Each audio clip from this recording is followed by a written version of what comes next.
Welcome to another installment of Read Aloud with Mrs.Matuza.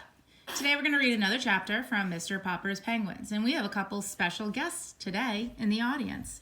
First, we have giant, big, pink, fluffy unicorn. Say hello. We have tiny little sloth. We got another Hannah again. The crazy Hannah. Lily. Yeah. One of my favorites. A Manny dog. Sitting next to me, cuddling. And then our cameraman has seemed to have disappeared. So I guess. All right, cameraman, can you come over, please? All set, cameraman? Before I get started, I'd like to make a shout out to one of my favorite people. Hello, Elise Skinner. Thanks for watching. And you too, Addie, even though I know you're probably cringing. All right, so yesterday when we read, it was, let's see what the name of the chapter was, Troubles with a Penguin. And remember, the serviceman came because Mr. Popper wanted him to make some holes in the door and put a handle on the inside so that way Captain Cook, the penguin, could go in and out. And then Captain Cook scared the serviceman and he took off running. So this chapter is called More Troubles. The children were the first to notice the policeman. Uh-oh, a policeman at the door? Yee.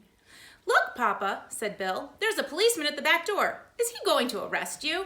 Cook, said Captain Cook, walking with dignity to the door, trying to poke his beak through the screen. Is this 432 Proudfoot Avenue? It is, answered Mr. Popper. Well, I guess this is the place all right, said the policeman and pointed to Captain Cook. Is that thing yours? It is, said Mr. Popper proudly. And what do you do for a living? Asked the policeman sternly. Papa is an artist, said Janie. He's always getting paint and calcimine all over his clothes, said Bill. I am a house painter, a decorator, said Mr. Popper. Won't you come in? Nope, I won't, said the policeman, unless I have to. Ha ha, said Bill. The policeman is afraid of Captain Cook. Caw, said the penguin, opening his red beak as if he were laughing at the policeman too. Can it talk? Asked the policeman. What is it? A giant parrot? It's a penguin, said Janie. We keep it for a pet. Well, if it's only a bird, said the policeman, lifting his cap to scratch his head in a puzzled sort of way from the way that fellow with the tool bag yelled outside. I thought there was a lion loose in here. Mama says Papa looks like a lion sometimes, said Bill. Keep still, Bill, said Janie. The policeman doesn't care how Papa's hair looks. The policeman now scratched his chin. Well, if only a bird, I suppose it'd be okay if you keep him in a cage. Oh, we keep him in the icebox, said Bill.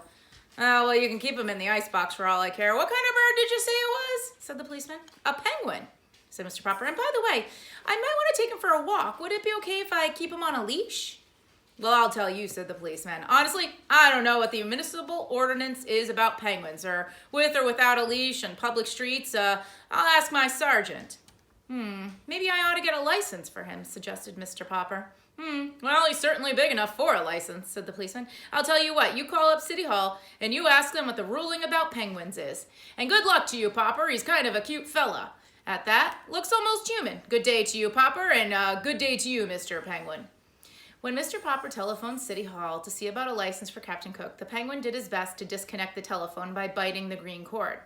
Perhaps he thought it was some kind of eel. But then Mrs. Popper came back from the market and opened a can of shrimp so that Mr. Popper was left alone with the telephone. Even so, he found it was not so easy to learn whether he must or must not get a license for his strange pet. Every time he would explain what he wanted, he would be told to wait a minute, and much later a new voice would ask him what he wanted. This went on for a considerable amount of time. At last, a new voice seemed to take a little interest in his case. Pleased with this friendly voice, Mr. Popper began to tell about Captain Cook. Now, is he an army captain, a police captain, or a navy captain? He's not, said Mr. Popper. He's a penguin. Will you repeat that, please? Said the voice. Mr. Popper repeated it. The voice suggested that perhaps he had better spell it. Penguin, said Mr. Popper. Penguin. Oh, said the voice. You mean that Captain Cook's first name is Benjamin? Not Benjamin, penguin. It's a bird, said Mr. Popper. Do you mean that Captain Cook wishes a license to shoot birds? Oh, I'm sorry. Bird hunting season does not open until November. And please try to speak a little more distinctly, Mr. Topper. Did you say your name was? My name is Popper, not Topper, shouted Mr. Popper. Yes, Mr. Potter. Now I can hear you quite clearly.